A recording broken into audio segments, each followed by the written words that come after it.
मेरे प्रिय दोस्तों, परमेश्वर की स्तुति हो, क्योंकि वो अति महान और सामर्थी परमेश्वर है।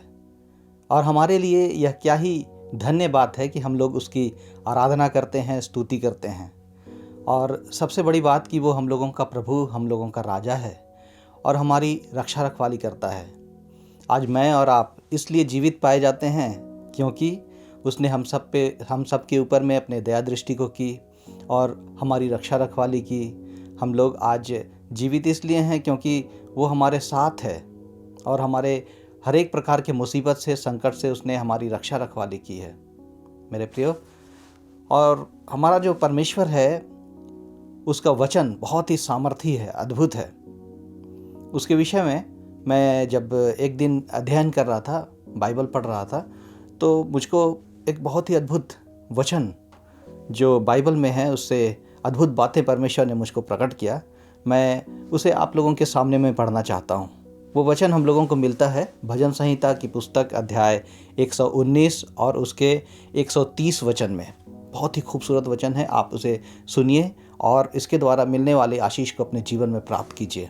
वो वचन इस प्रकार है, यहाँ लिखा है, तेरे वचन के खुलने से प्रकाश मिलता है, उससे भोले लोग समझ प्राप्त करते हैं। क्या ही धन्य बात यहाँ लिखी हुई है। यहाँ लिखा हुआ है कि परमेश्वर के वचन के खुलने से प्रकाश मिलता है और उससे भोले लोग समझ प्राप्त करते हैं। तो यहाँ पर जो वचन में लिखा हुआ है कि तेरे वचन के खुलने से, खुलने का अर्थ यहाँ पर बहुत सारी बातें इसमें प्रकट होती हैं। जैसे कि मान लीजिए हम लोग किसी घर में हैं या अपने घर में हैं और हम लोग जब सुबह होता है तो हम लोग क्या करते हैं, दरवाज़ों को खोलते हैं अपने, या खिड़की को खोलते हैं। और जैसे ही हम लोग दरवाज़ा खोलते हैं तो बाहर से सूर्य की रोशनी हमारे घर के अंदर आती है, या फिर खिड़की है उससे प्रकाश आता है सूर्य का। तो हमारे घर के अंदर में जो अंधेरा था वो दूर हो जाता है और प्रकाश से हर एक चीज़ प्रकाशमान हो जाता है। वैसे ही परमेश्वर का वचन भी है जिसमें प्रकाश है, और जब वो हमारे दिलों के द्वारा हमारे अंदर, हमारी आत्मा में आता है, तब हमारे अंदर के हर एक अंधकार की चीज़ों को बाहर निकाल देता है, प्रकट कर देता है। तो यहाँ पर कहने का तात्पर्य है कि जिस प्रकार दरवाज़ा खुलता है वैसे ही परमेश्वर का वचन भी खुलता है, और जब खुलता है तब उसके बाद उसका क्या परिणाम होता है, उससे क्या आशीष मिलती है। आगे लिखा हुआ है कि उसके द्वारा भोले लोग समझ प्राप्त करते हैं। कितनी अद्भुत बात है। जब तक परमेश्वर के वचन का खुलासा नहीं होगा, उसके प्रकाश हमारे जीवन में नहीं आएगा, हम लोगों को समझ नहीं प्राप्त होगा। और उसी से पहले जो वचन है, जो भजन संहिता के 119 और उसके 104 वचन में, मैं उसको भी आप लोगों के लिए पढ़ देना चाहता हूँ, जो इस प्रकार है, जहाँ लिखा हुआ है, तेरे उपदेशों से मुझे समझ प्राप्त होती है, इसलिए मैं प्रत्येक झूठे मार्ग से घृणा करता हूँ।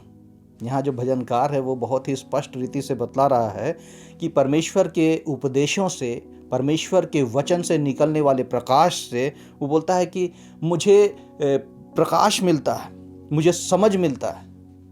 और जब समझ उसको प्राप्त होता है तो उसको पता चल जाता है कि क्या बुरा है, क्या भला है, क्या अच्छा है, क्या गलत है, क्या किस रास्ते पर जाना है, किस रास्ते पर नहीं जाना है। तो हम लोगों को यदि समझ प्राप्त करनी है इस अंधकार से भरे दुनिया में, तो हम लोगों को परमेश्वर के वचन के प्रकाश से हम लोगों को खुद को प्रकाशित करना होगा। तभी जाकर के हम लोग समझ प्राप्त करेंगे और एक समझदार इंसान बनेंगे, परिपक्व मसीही बनेंगे। उसके बाद 105 वचन में वो कहता है, तेरा वचन मेरे पाँव के लिए दीपक और मेरे मार्ग के लिए उजियाला है।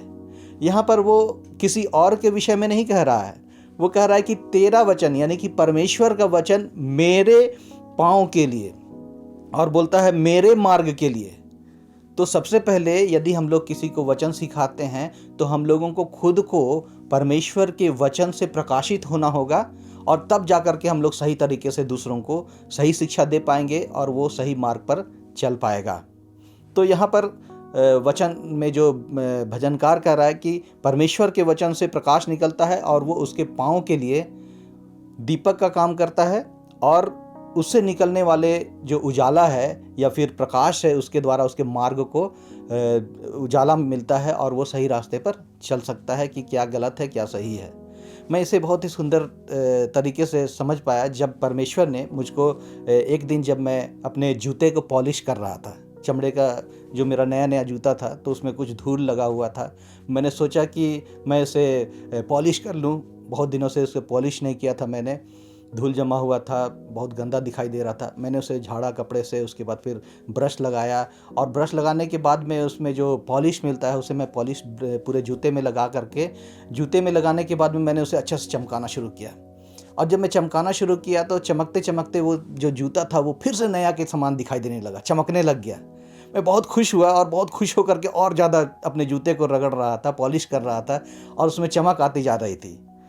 तो उसी समय में मुझे ऐसा महसूस हुआ कि परमेश्वर मुझसे बातें कर रहा है। उसका आत्मा मेरे अंदर में इस बात को इसी वचन के द्वारा बतला रहा है कि बेटे, जिस प्रकार तुम अपने जूते को पॉलिश के द्वारा चमका रहे हो, साफ कर रहे हो, उसी प्रकार हर दिन मेरे वचन से अपनी आत्मा को, अपने दिल को चमकाओ।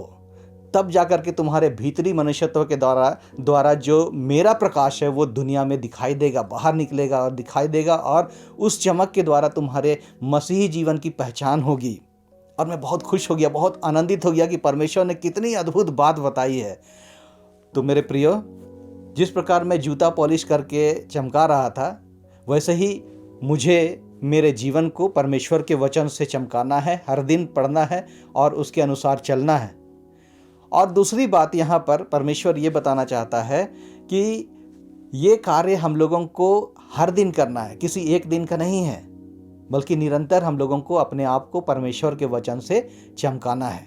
अपने जूते को चमकाना जरूर है, अपने कपड़े को भी चमकाना है, अपने घरों को भी चमकाना है, साफ़ सुथरा रखना है, अपने आप को भी साफ़ सुथरा रखना है, नहाना धोना है और अच्छे सुगंध भी मारना है, अच्छे दिखना भी है। लेकिन साथ ही साथ परमेश्वर के वचन से अपने आप को इस प्रकार से भरना है कि हमारे जीवन से परमेश्वर का प्रकाश निकले, और तब यीशु मसीह हमारे ओर इशारा करके कहे कि तुम जगत की ज्योति हो और तुम्हारा प्रकाश पूरे दुनिया में फैलने पाए।